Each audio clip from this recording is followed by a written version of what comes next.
अध्याय 13वा. श्री गणेशाय नम. शुक्ल पक्षीचा शिशी कर वाढे जैसा उत्तर उत्तर हे स्वामी चरित्र अध्याय अध्यायी वाढले. द्वादश अध्यायाचे अंती श्रीपाद भट्ट बाळाप्या प्रति कटयुक्तीने फसवू पाती परी झाले व्यर्थची. स्वयंपाकादिक करावयासी लज्जा वाटसे त्यासी तया तेच एके समयासे काय बोलती समर्थ. निर्लज्जाशी सनिग्ध गुरु जसे जाण निरंतरू ऐसे बोलता सद्गुरु बाळाप्पा मनी समजला.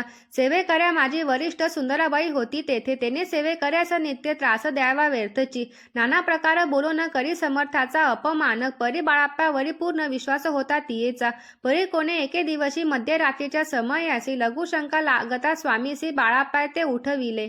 तईपासून बाळापासी त्रास देत अहर्निशी ग्रहणाने सांगत समर्थाशी बाईते शब्द ताडीती. अक्कलकोटी श्री समर्थ प्रथम ज्यांचे घरी येत तो चोळाप्पा विख्यात स्वामी भक्त जाहला. एक तपपर्यंत स्वामी सेवा तो करीत तयाशी द्रव्यशा बहुत असे सांप्रत लागली. दिवाळीचा सण येता राजा मंदिरा माझी समर्थ राहिले असता आनंदात वर्तमान वर्तले. कोण्या भक्ते समर्थासी अर्पिले होते चंद्रहारासी सणानिमित्त त्या दिवशी अंगावरी घालावा. राणीचे मनात विचार येसा त्वरित सुंदराबाईशी बोलत चंद्रहार द्यावा की. सुंदराबाई बोलली तो हाये चोळाप्पा जवळी ऐसे एकता त्या काळी जमादार पाठविला. गंगूलाल जमादार चोळाप्पा जवळी ये सत्वर म्हणे द्यावाजी चंद्रहार राणी साहेब मागती. चोळाप्पा बोले तयासे हार नाही आम्हा पासे बाळाप्पा ठेवितो तयासे तुम्ही मागून द्यावा की. ऐसे एकूणी उत्तर गंगूलाल जमादार बाळाप्पा जवळी येऊनी सत्वर हार मागू लागला. बाळाप्पा बोले उत्तर आपणापासी चंद्रहार परी चोळाप्पाची त्यावर सत्ता असे सर्वस्वे. ऐसे एकूणी बोलणे जमादार पुसे चोळाप्पा कारणे जबाब दिदला चोळाप्प्याने बाळाप्पा देती तरी घेईजे. ऐसे भाषण ऐकून जमादार परतोन नृप मंदिरी येऊन वर्तमान सर्व सांगे. चोळाप्पाची एकूणी कृती राग आला राणी प्रती. सुंदराबाईने गोष्टी तया विरुद्ध सांगितल्या.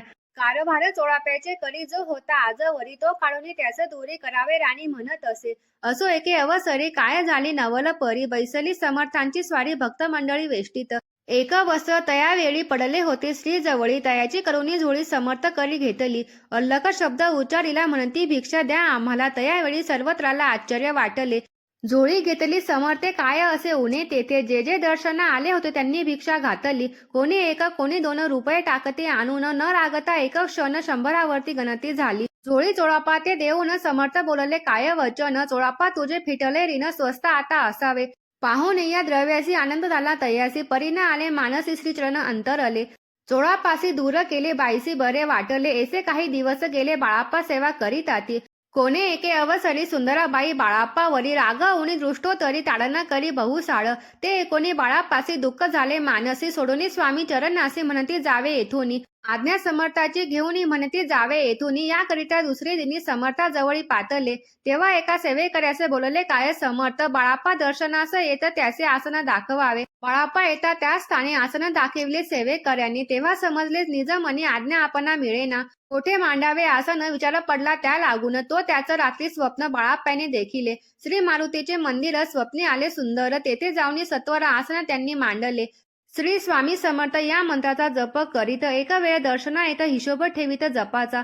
काढून दिले बाळाप्पासी आनंद झाला बाईसी. गर्व भरिती कोणासी मनीनाशी जाहली. सुंदराबाईसी करावे दूर समर्थाचा झाला विचार. त्याप्रमाणे चमत्कार करून या दावीती. परी राणीची प्रीती बाईवरी बहु होती. या कारणे कोणाप्रती धैर्य काही होईना. अक्कलकोटी त्या अवसरी माधवराव बर्वे कारभारी तयासी हुकुम आला सत्वरी बाईसी दूर करावे. परी राणीस भिवोनी तैसे न केले तयांनी. समर्थ दर्शनासे एके दिने कारभारी पातले. तयासी बोलती समर्थ कैसा करिता कारभार. ऐसे एकूण या उत्तर बर्वे मनी समजले. मग त्यांनी त्याच दिवशी पाठविले फौजदारासी. कैद करून या बाईसी आणावे म्हणती सत्वर. फौजदाराशी समर्थ काही न बोलत. कारकिर्दीचा अंत ऐसा झाला बाईचा. स्वामीची या सेवेकरिता सरकारातून तत्वता पंचनेमू व्यवस्था केले असेन नृपराये. मग सेवा करावयाचे घेऊन गेले बाळाप्पासी. म्हणती देऊ तुम्हासी पगार सरकारातून.